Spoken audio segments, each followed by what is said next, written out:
besar agung yang Tuhan nyatakan dalam pribadi Kristus Yesus. Yang bersyukur Tuhan juga mau menyapa kami dengan kebenaran firman, dan ini menjadi sebuah kerinduan kami Tuhan, untuk kami selalu dengar-dengaran melalui kebenaran firman Tuhan yang diberitakan. Hamba-Mu yang lemah ini, yang terbatas ini, supaya Tuhan juga pakai dengan heran, juga dapat menyampaikan dengan baik, dengan jelas, dan bertanggung jawab di hadapan Tuhan. Terima kasih dan mau siap juga mendengar sapaan Tuhan pada hari ini. Dalam putra-Mu Tuhan kami Yesus kami berdoa. Amin. Jemaat silakan duduk. Ya Ibu Bapak, kita bersyukur kita merasakan ya kesetiaan Tuhan, pemeliharaan Tuhan gitu ya. Saya itu terkadang cukup bingung gitu ya Ibu Bapak ya, kalau misal hari Minggu gitu ya, hari Minggu terus kalau sudah pagi bangun gitu ya, jam 5:30 gitu, hari Minggu tahu-tahu hujan gitu. Waduh gitu kan, rasanya hujan itu kayak mau hopeless gitu ya, gimana ya, ada ibadah gitu ya. Tapi itu tadi keunikan kota Palu gitu ya. Ada hujan, ada panas, bahkan yang sampai terik, tapi semua itu adalah kemurahan Tuhan senantiasa di dalam kehidupan kita. Ibu Bapak, hari ini kita akan belajar ya tentang Imam Besar Agung. Ini sebuah narasi yang memang perlu kita juga pelajari, bagaimana dia yang sudah mati bangkit, bahkan kita juga akan peringati di 2 minggu yang ke depan. Ya, kita akan belajar tentang tema Imam Besar Agung. Mari kita buka Ibu Bapak Alkitab kita di dalam surat Ibrani yang sudah tadi dibacakan di dalam tujuh hidup baru kita. Ibrani pasal yang keempat, ayat yang ke-14 hingga ayat yang ke-16. Ibrani pasal yang keempat, 14 hingga ayat ke-16. Kita akan membaca beberapa bagian di dalam surat Ibrani, jadi kita bisa simak bersama-sama di setiap pasal yang menunjukkan bahwa Tuhan Yesus Kristus itu Imam Besar Agung. Ya, kita lihat di Ibrani 4, 14 sampai 16, saya akan baca buat Ibu Bapak ya. Karena kita sekarang mempunyai Imam Besar Agung yang telah melintasi semua langit, yaitu Yesus Anak Allah. Baiklah kita teguh berpegang pada pengakuan iman kita. Kita buka di dalam Ibrani 8, Ibrani pasal yang ke-8 ayat 1 hingga ayat yang ke-3. Surat Ibrani pasal yang ke-8 ayat 1 hingga ayat ke-3, demikianlah firman Tuhan. Ini segala yang kita bicarakan itu ialah kita mempunyai imam besar yang demikian, yang duduk di sebelah kanan takhta yang maha besar di sorga, dan yang melayani ibadah di tempat kudus, yaitu di dalam kemah sejati yang didirikan oleh Tuhan dan bukan oleh manusia. Sebab setiap imam besar ditetapkan untuk mempersembahkan korban dan persembahan, dan karena itu Yesus perlu mempunyai sesuatu untuk dipersembahkan, yaitu dirinya. Sekali lagi Ibrani 9, kita buka dalam surat Ibrani pasal yang ke-9 ayat yang ke-11 hingga ayat yang ke-12 dan ayat 24 hingga 25. Surat Ibrani pasal yang ke-9 ayat 11 hingga 12 dan 24 sampai 25. Saya bacakan kepada Bapak. Tetapi Kristus telah datang sebagai imam besar untuk hal-hal yang baik yang akan datang. Ia telah melintasi kemah yang lebih besar dan yang lebih sempurna, yang bukan dibuat oleh tangan manusia. Artinya, yang tidak termasuk ciptaan ini. Dan ia, Yesus, telah masuk dan satu kali untuk selama-lamanya ke dalam tempat yang kudus, bukan dengan membawa darah domba jantan dan darah anak lembu, tetapi dengan membawa darahnya sendiri. Dan dengan itu ia mendapat kelepasan yang kekal. Terakhir di ayat 24 dan 25. Ibrani 9, 24 sampai 25. 2-3. Sebab Kristus bukan masuk ke dalam tempat kudus buatan tangan manusia yang hanya merupakan gambaran saja dari yang sebenarnya, tetapi ke dalam surga sendiri untuk menghadap hadirat Allah guna kepentingan kita. Ya, sampai sejauh ini bacaan Bapak kita pada hari ini. Berbagai step kita belajar mengenai hal yang baik di dalam surat Ibrani. Nah, Ibu Bapak yang terkasih di dalam Tuhan, tema kita tentang Imam Besar Agung ya. Kalau Ibu Bapak tentu ingat ya beberapa topik di dalam pendalaman Alkitab atau di malam PA kita di gereja kita sudah menjelaskan bagaimana Kristus Yesus atau Tuhan Yesus itu bisa menjadi seorang imam ya. Bagaimana mungkin seorang yang dari suku Yehuda ya. Suku Yehuda kan biasanya dikenal dengan istilah yang menurunkan para raja ya. Jadi kalau kita mengenal Yesus sebagai raja benar karena dari suku Yehuda. Tapi bagaimana mungkin seorang yang dari suku Yehuda yaitu Yesus Kristus bisa dikatakan sebagai seorang imam Yang kita tahu seorang imam itu harus dari keturunan suku yaitu Lewi. Nah, kita sudah bahas, mungkin kita nggak perlu membahas tentang hal ini di dalam khotbah ini. Tapi yang ingin saya mau tekankan adalah bagaimana Yesus yang digambarkan di dalam surat Ibrani itu bukan hanya sebagai imam, bukan hanya sebagai imam besar, tapi Yesus sebagai imam besar agung. Ya. Jadi ada sebuah perbedaan, ada 3 hal yang cukup berbeda ya. Ada imam besar, dan juga imam besar agung. Ibu bapak, kalau kita tarik ya di dalam perjanjian lama itu di dalam Kejadian pasal 14 ya, seperti yang kita sudah bahas dalam malam pembinaan Alkitab itu, memang ketika Abraham itu memberikan sebuah persembahan ya kepada yang dikatakan sebagai raja kebenaran atau Melkisedek gitu ya, kita melihat bagaimana yaitu kata imam itu muncul pertama ya di dalam posisi itu ya, di dalam pasal yang ke-14 di dalam Kejadian pasal yang ke-14 itu. Nah, terus selanjutnya itu Bapak, beberapa tahun kemudian yaitu cucu Abraham, Lewi itu dipilih Allah untuk menjadi bapak suku daripada suku imam atau yaitu Lewi. Ketika hukum Taurat lebih diturunkan ke seluruh sini, suku Lewi dianggap sebagai pelayan bagi kemah suci. Ya, kalau kita berbicara tentang kemah suci atau khususnya itu bait Allah gitu ya. Bait Allah di dalam perjanjian lama itu memiliki sebuah 3 bangunan utama, 3 hal tempat yang besar di dalam bait Allah ya. Ada pelataran umum itu kepada orang-orang pada saat itu atau umat yang biasa. Lalu ada ruang kudus ya. Ada ruang kudus itu bagaimana para pelayan di sana, yaitu ada juga para imam, orang-orang suku Lewi yang melayani. Dan yang paling sakral adalah ruang maha kudus. Nah, terkadang banyak orang yang cukup bukan salah mengartikan, tapi salah di dalam memahaminya. Jadi memang ruang kudus dan ruang maha kudus itu berbeda. Nah, ruang maha kudus itulah pertemuannya imam besar yang hanya masuk 1 kali dalam setahun untuk memberikan sebuah persembahan yaitu darah anak domba. Tapi ibu bapak sayang ya, di dalam perjanjian baru pergeseran makna ya, imam itu sangat kental dengan nuansa yaitu politik ya, sangat kental dengan politik. Bagaimana jabatan imam itu menjadi jabatan yang banyak diincar atau cukup bergengsi dari keturunan Harun. Jadi kita melihat sebuah perubahan makna. Dalam perjanjian lama hanya oleh imam besar itu orang bisa masuk untuk meminta pengampunan. Tetapi di dalam perjanjian baru ada perubahan makna. Imam yang benar-benar sakral dengan hal rohanian itu bergeser dengan hal yang sangat politis, yang sangat berkompromi, yang pro dengan pada saat itu pemerintahan Romawi. Bapak Ibu, kalau kita lihat ya aplikasi yang singkat itu ya untuk mengawali khotbah kita kali ini. Bapak kita itu ditetapkan sebagai umatnya, kita ditetapkan sebagai ciptaan Tuhan yang pada mulanya adalah ya hidup baginya gitu. Tapi seiring perjalanan kehidupan kita itu Bapak, ya terkadang kita bisa kompromi ya.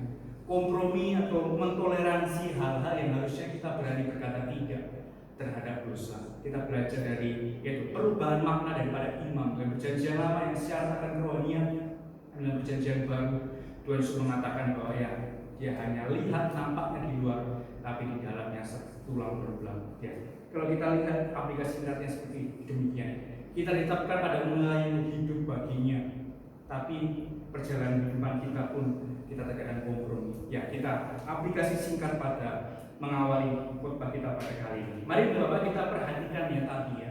Ibrani pasal 4 ayat yang ke-14 ya. Berbeda sekali dengan sebuah julukannya, imam besar dan juga imam besar agung ya. Marilah kita menghadap untuk datang menghampiri takhta kasih karunia. Ya, tidak semua orang seperti saya gambarkan tadi ya. Kalau sekolah minggu itu senang sekali. Sekolah minggu digambarkan tentang gambaran itu. Wah, benar biasa ya menggambarkan bagaimana para imam itu ya, imam besar yang bersembah itu sampai kakinya itu diikat gitu ya. Jadi memang kalau masuk dalam ruang maha kudus kakinya salah satunya diikat ya. Apabila menandakan bahwa orang itu masih hidup atau tidak di dalam ruang maha kudus. Kalau artinya misal Allah murka ya, seketika imam itu yang menjadi perantara umat dengan Allah itu juga mati dan juga diseret dengan tali yang terikat di dalam kakinya atau di dalam engkol atau di dalam bagian bawah daripada kaki itu. Nah itu Bapak, kitab Ibrani sekali lagi ya sangat menyoroti bagaimana Tuhan Yesus sebagai imam ya. Saya tidak mau memperdebatkan sekali lagi ya siapa itu penulis kitab Ibrani ya. Itu sekali lagi ya pandangan-pandangan teologis kita lah. Tapi sekali lagi surat Ibrani itu benar-benar memiliki sebuah nuansa yang cukup kental dengan perjanjian lama, terlebih dengan imam ya, tentang keimaman Tuhan Yesus disorot. Bagaimana Tuhan Yesus itu bukan hanya sebagai imam besar saja, tetapi imam besar agung. Di dalam kitab Yeremia 31 Ibu Bapak, aku akan mengadakan perjanjian baru. Yeremia 31 juga menggambarkan tentang itu imam ya, imam. Aku akan mengadakan perjanjian baru. Perjanjian baru itu bukan berarti Matius sampai Wahyu ya, ini bukan. Perjanjian baru ini bukan testamen tentang yaitu urutan daripada kitab-kitab tidak. Tapi perjanjian ini menyatakan bagaimana menurut Lewi tadi imam yang baru menurut Melkisedek. Bukan tadi, bukan menurut keturunan daripada Lewi, tapi perjanjian yaitu menurut Melkisedek yang bukan berasal, yang tidak diketahui siapa bapak atau ibunya, tapi menjadi imam. Ibu Bapak, dari surat Ibrani ini juga ya kita belajar ya, Bapak Ibu bisa harap tangkap hal ini dengan baik di dalam bagian ini. Surat Ibrani itu memberikan sebuah sorotan imam yang seluruh pekerjaannya itu adalah pekerjaan imamat. Ya, sekali lagi kita tangkap poin ini yang baik ya. Bagaimana surat Ibrani menggambarkan Tuhan Yesus sebagai imam itu dia lakukan karena sebelumnya ia harus pergi ke salib untuk menjadi imam. Dia mati untuk menjadi imam. Lalu mengapa dia bangkit? Dia untuk menjadi imam. Jadi artinya mengapa dia sekarang duduk di sebelah kanan Allah Bapa? Dia menjadi imam. Ini menurut saya corak surat Ibrani yang baik untuk kita pelajari. Bagaimana orang atau bagaimana pribadi Yesus Kristus yang turun ke dunia harus mati, harus bangkit untuk menjadi seorang imam. Itu menurut saya sudut pandang yang bagus dalam surat Ibrani. Bagaimana pribadi Kristus Yesus yang datang rela, datang bersama dengan kita ini. Kita yang manusia yang berdosa yang patut dihukum, tapi ia ada di tengah-tengah kita dan ia mendapatkan bagian di dalam pekerjaannya menjadi seorang imam. Ya, artinya ngapain sih datang itu? Tuhan Yesus datang repot-repot untuk menjadi seorang imam, bahkan imam besar agung bagi kita. Ini menjadi hal apa-apaan gitu ya, Ibu Bapak ya. Kalau kita lihat, ia harus mati di salib, ia harus bangkit, ia harus naik ke surga. Untuk apa? Menjadi imam. Ini poin yang menurut saya perlu kita pahami di dalam surat Ibrani ini. Bapak Ibu dikasih Tuhan dalam surat Keluaran ataupun di dalam kitab Keluaran ataupun kitab Imamat ya, mengatakan bahwa korban binatang cuma separuh daripada tugas seorang imam, tapi Kristus Yesus dia mempersembahkan dirinya buat kita yang berdosa.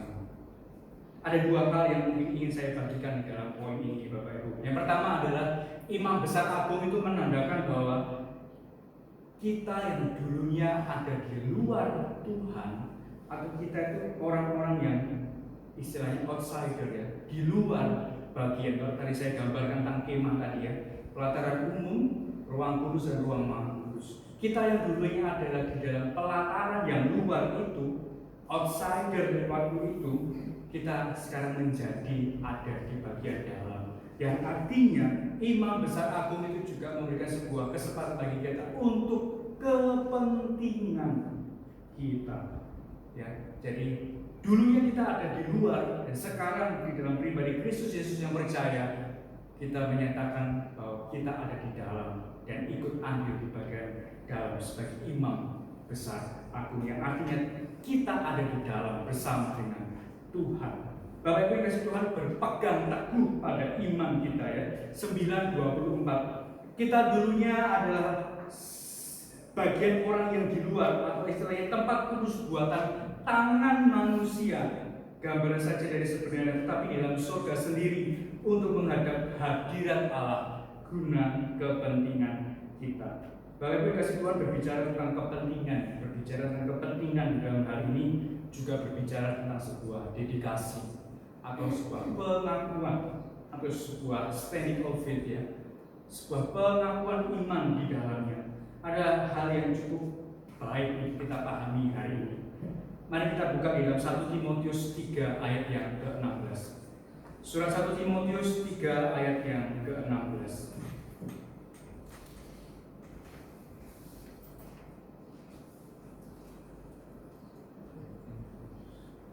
Ya, saya bacakan buat kita ya. Dan sesungguhnya agunglah rahasia ibadah kita. Dia yang telah menyatakan dirinya dalam rupa manusia, dibenarkan dalam roh, yang menampakkan dirinya kepada malaikat-malaikat, diberitakan di antara bangsa-bangsa yang tidak mengenal Allah, yang dipercayai dalam dunia, diangkat dalam kemuliaan.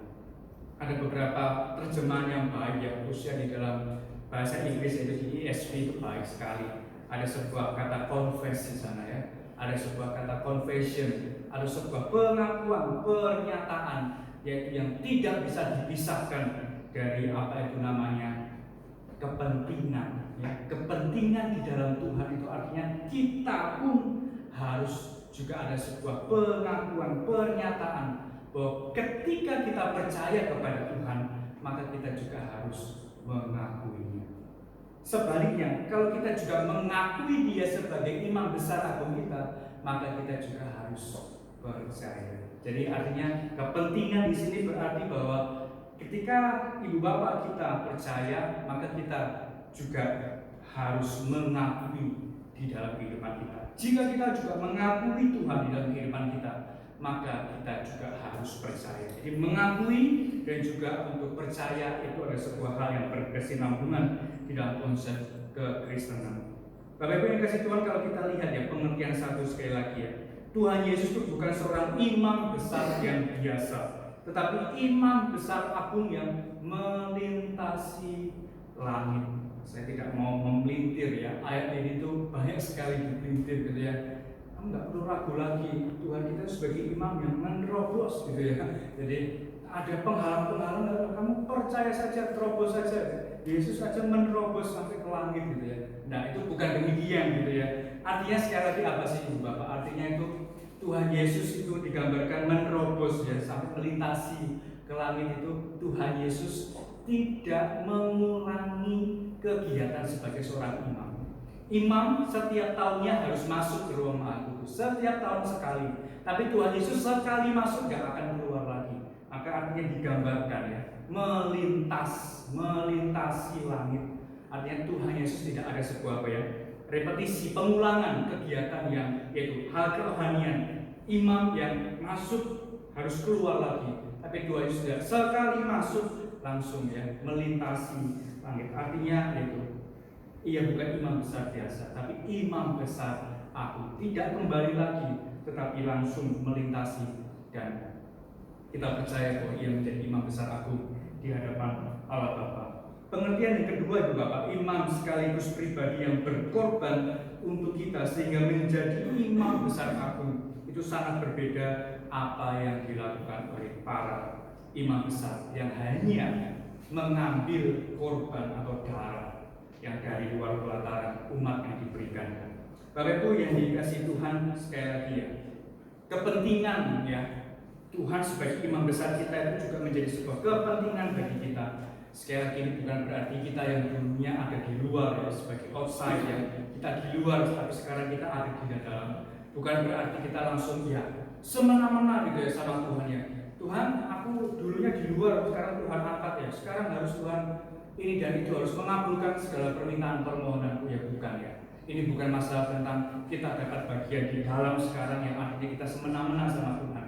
Tapi bagaimana kita merasakan pengampunan Tuhan yang dulunya kita di luar, tapi sekarang kita ada di dalam, yang artinya Tuhan itu benar-benar menjadi pengharapan kita sebagai imam besar agung. Jadi aplikasi poin yang pertama yang kita bisa pelajari ya Bapak, mari kita berpegang teguh di dalam pengharapan kita kepada imam besar agung. Dulunya kita ada di bagian luar, sekarang kita ada di dalam bersama dengan Tuhan. Ya, banyak sekali konotasi yang diajarkan oleh perspektif banyak agama ya.